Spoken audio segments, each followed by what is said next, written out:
সেনাপতি যাহা হুজুর। এ কি করেছো আমার রাজ্যের হাল? আমার রান্না করা বিরিয়ানি খেয়ে তুমি করেছো কি হাল? এখন আমি ঘুম থেকে উঠে কি খাবো তোমাদের বাল? কে খেয়েছে সেই বিরিয়ানি, আমার রান্না করা বিরিয়ানি? জনাব বন্দি করো তাকে।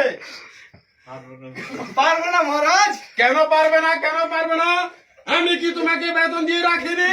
এখনো 3 মাসের বেতন বাকি রয়েছে জাহাপনা। কে বলেছে? এত বড় মিথ্যা অপবাদ আমার প্রতি কে দিয়েছে? আমি তো প্রত্যেক মাসের বেতন তোমাকে দিয়ে দিই। কে বলেছে এখনই বলো, তোমার গর্দান নিয়ে নেব আমি। সেনাপতি,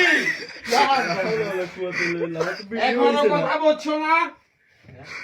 কে বলেছে তোমাকে মিথ্যা অপবাদ আমার প্রতি দিতে? জয়নাল দিয়েছে। কেউ বন্দি করো জয়নালকে। আমার বাবা ছিল এ রাজ্যের